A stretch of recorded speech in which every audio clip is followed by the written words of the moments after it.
एक सुनसान गांव, हर रात एक साया जो हर किसी को दिखता है, लेकिन कोई उसे पकड़ नहीं पाता। लोग कहते हैं वो एक छलावा है जो इंसान का रूप लेता है पर इंसान नहीं है। लेकिन अगर वो सिर्फ डराने नहीं, मुक्ति मांगने आया हो तो। अगर आपको हमारे डरावने, रहस्यमयी और रोमांचक किस्से पसंद आते हैं तो हमें लाइक करना न भूलें। आपकी एक छोटी सी कमेंट हमें और भी बेहतरीन कंटेंट बनाने के लिए प्रेरित करती है। तो नीचे कमेंट करके बताइए कि आज की कहानी आपको कैसी लगी। और हाँ, अगर आप ऐसी ही भूतिया, खौफनाक और दिल दहला देने वाली कहानियां सुनना चाहते हैं तो चैनल को सब्सक्राइब जरूर कर लें और बेल आइकन दबाएं ताकि अगली बार जब कोई नई कहानी आए तो आपको सबसे पहले पता चले। छलावा, जिसको मुक्ति की तलाश थी, राजस्थान की वीरान धरती पर बसा था एक पुराना गांव धनवापुर। ये गांव दूर दराज के इलाकों से कटा हुआ था, लेकिन उसकी कहानियां हर जगह मशहूर थी। खासकर एक छलावा की कहानी। गांव वालों के अनुसार हर पूर्णिमा की रात को गांव के पुराने खंडहर में एक साया दिखाई देता था। कोई कहता वो औरत बनकर गांव के कुएं के पास खड़ी होती है। कोई कहता वो बच्चे का रूप धरकर रात में घर के बाहर खटखट करती है।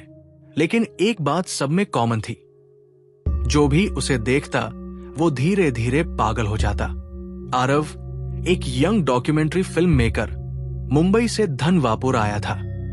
उसे रहस्यमयी घटनाओं पर वीडियो बनाना पसंद था और छलावा की कहानी ने उसका ध्यान खींचा। गांव में कदम रखते ही आरव को अजीब सा एहसास हुआ, जैसे कोई लगातार उसे देख रहा हो। उसने कैमरा निकाला और रिकॉर्डिंग शुरू की।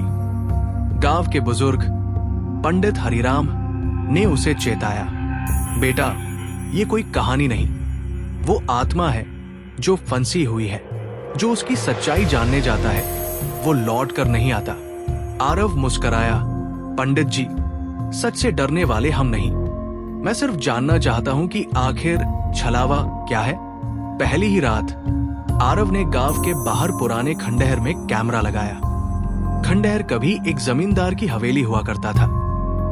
अब वहां सिर्फ टूटे फर्श, जली हुई दीवारें और अजीब सी सर्दी थी। रात के 1 बजे कैमरे में हलचल दिखी। एक औरत सफेद साड़ी में, लंबे बाल, गले में टूटी हुई माला, धीरे धीरे खंडहर से बाहर निकल रही थी।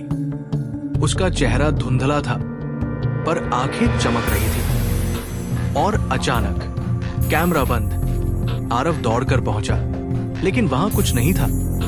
सिर्फ एक जली हुई किताब और एक टूटी चूड़ी जमीन पर पड़ी थी। अगली सुबह आरव ने गांव की बूढ़ी महिला दादी लच्छो से बातचीत की। वो बोली, बेटा, वो कोई सामान्य आत्मा नहीं। उसका नाम था चंद्रिका। जमींदार की रखेल थी, लेकिन उसने प्यार किया था जमींदार से और वो भी उसे चाहता था, पर समाज को ये रिश्ता मंजूर नहीं था। एक दिन जमींदार की पत्नी ने चंद्रिका पर काला जादू करने का आरोप लगाया और गांव वालों को भड़का दिया। चंद्रिका को हवेली में जिंदा जला दिया गया। मरते वक्त उसने सिर्फ एक बात कही थी, मैं तब तक नहीं जाऊंगी जब तक मेरी सच्चाई दुनिया को नहीं बताई जाती। आरव को अब लगने लगा था कि छलावा सिर्फ डराने नहीं, कुछ बताने की कोशिश कर रहा है। वो उस रात फिर खंडहर गया और इस बार उसने आत्मा से सवाल किए, तुम कौन हो? क्या चाहिए तुम्हें? चारों ओर हवा तेज हो गई, पेड़ हिलने लगे और फिर दीवार पर खून से एक शब्द लिखा गया, सत्य। फिर एक महिला की चीख सुनाई दी, मेरे साथ जो हुआ वो सबके सामने लाओ। गांव में पिछले कुछ वर्षों में कई मौतें हुई थी। वो सभी जिन्होंने जमींदार के पुराने गुनाहों पर बात की थी। आरव ने तहकीकात शुरू की और उसे कुछ छुपी हुई फाइलें मिली, जिसमें गांव के मुखिया और पुलिस अधिकारियों ने चंद्रिका की हत्या को आत्महत्या बताया था। वो सभी फाइलें अब जर्जर हो चुकी थी, लेकिन उनमें एक नाम बार बार आ रहा था, कालीबाई, वही जिसने चंद्रिका पर जादू टोने का आरोप लगाया था। आरव ने गांव में सभा बुलाई और पूरी कहानी रिकॉर्ड की। लेकिन जैसे ही उसने सच्चाई उजागर करनी चाही, काली बाई, अब 90 वर्ष की बुजुर्ग, वहां आ धमकी। उसकी आंखों में डर नहीं, घृणा थी।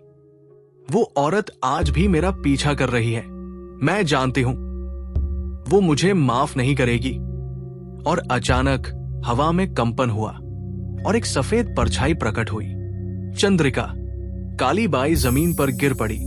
उसके शरीर से धुआं निकलने लगा, जैसे कोई बुरी आत्मा उसे छोड़ रही हो।